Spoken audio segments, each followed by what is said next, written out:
Hi all, welcome to Healthy Eats. இன்னைக்கு நம்ம பார்க்க போறது முருகர் ஸ்பெஷல் ரெசிபி. சோ வாங்க அதை எப்படி பண்றதுன்னு பார்க்கலாம்.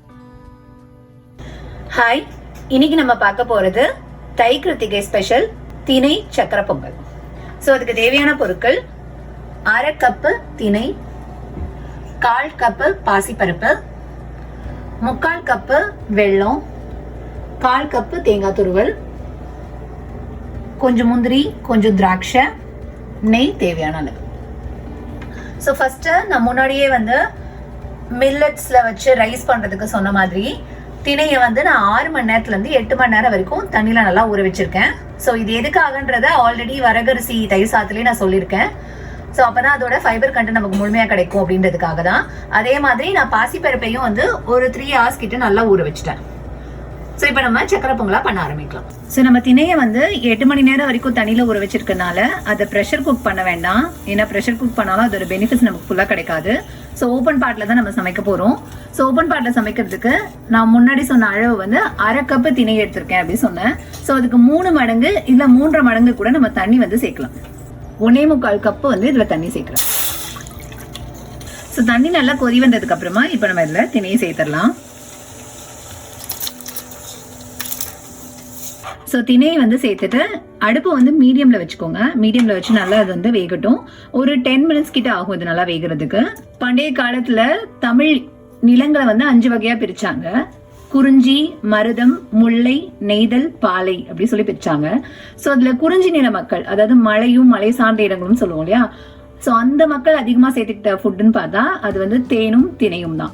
ஸோ அதனாலதான் முருகருக்கும் குன்று இருக்கும் இடமெல்லாம் குகன் இருப்பான் அப்படின்னு சொல்லி ஒரு பழமொழி சொல்லுவோம். ஸோ எங்கெங்கெல்லாம் மவுண்டன்ஸ் இருக்கோ அங்கெங்கெல்லாம் ஏதாவது ஒரு முருகர் கோயில் இருக்கும்னு. ஸோ அதனால முருகருக்கும் இந்த தேனும் திணையும் ஃபேவரட்டான ஒரு பிரசாதமா சொல்லியிருக்கலாம் அப்படின்னு சொல்லி நான் நினைக்கிறேன். ஸோ இந்த திணையில நிறைய பெனிஃபிட்ஸ் இருக்கு. ஸோ திணை அதிகமா நம்ம சேர்த்துக்கிட்டோம் அப்படின்னா நமக்கு ஃபைபர் கண்டென்ட் திணையில அதிகமா இருக்கு. அதே மாதிரி கால்சியம் அதிகமா இருக்கு, புரோட்டீன் அதிகமா இருக்கு.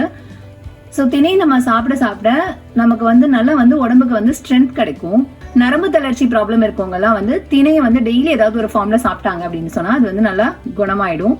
ஸோ ஜீரண சக்தி அதிகமான ஃபைபர் இருக்கிறதுனால கண்டிப்பா சீக்கிரமா டைஜஷன் ஆகக்கூடிய ஃபுட் இது. ஸோ குழந்தைங்களுக்கு கூட திணையை நம்ம கஞ்சியா கொடுக்கலாம். அதே மாதிரி இதுல விட்டமின் பி இருக்கு. ஸோ ஹார்ட்டுக்கு ரொம்ப நல்லது. ஸோ அதிகமான ஸ்ட்ரெஸ் லெவல், ரொம்ப கோவம் வருது, ரொம்ப அதிகமா கவலைப்படுறது, ஸோ இந்த மாதிரி ஸ்ட்ரெஸ் லெவல் அதிகமா இருக்கவங்க கூட இந்த திணையை சேர்த்துக்கிட்டாங்கன்னா திணையில உள்ள வேதிப்பொருட்கள் நம்ம மன அழுத்தத்தை குறைக்கக்கூடியது. ஸோ ஃபீவர் வர்றது நமக்கு எதனாலனா உடம்புல நமக்கு ஹீட் அதிகமானாதான் ஃபீவர் வரும். ஸோ அந்த ஹீட் எல்லாம் கண்ட்ரோல் பண்ணி நம்ம உடம்புக்கு ஃபீவர் வராம தடுக்கிறது கூட இந்த திணை ரொம்ப ஹெல்ப்ஃபுல்லா இருக்கும்.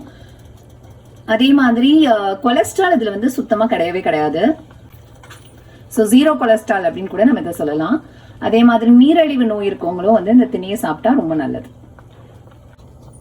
இந்த திணை வெந்துட்டு இருக்க அதே டைம்ல நீங்க பேரலா பாசி பருப்பையும் எதர் குக்கர்லயோ இல்ல ஒரு ஓப்பன் பாட்லயோ தனியா குக் பண்ணி வச்சுக்கோங்க. ஒரு 10 மினிட்ஸ் ஆனவுடனே இந்த மாதிரி நல்லா வெந்திருக்கும்.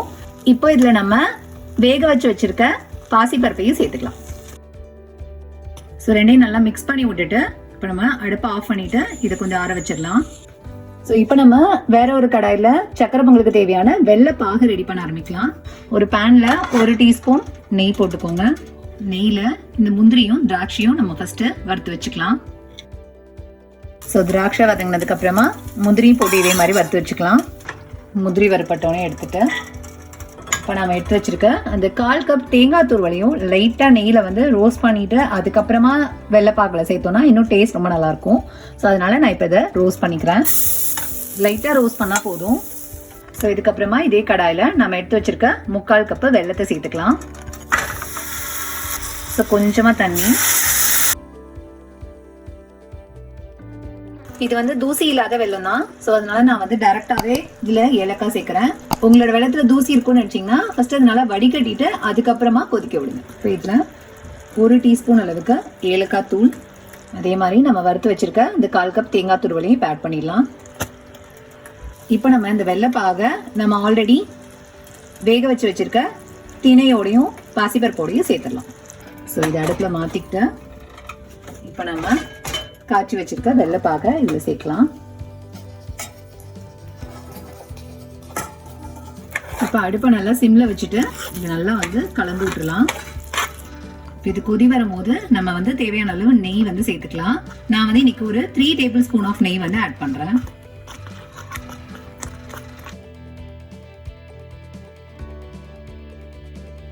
இப்ப நம்ம இதுல நம்ம வறுத்து வச்சிருக்க முந்திரியும் திராட்சையும் இதில் ஆட் பண்ணிடலாம். ஸோ அவ்வளோதான், நம்மளோட சூப்பரான திணை சக்கரை பொங்கல் ரெடி ஆயிடுச்சு.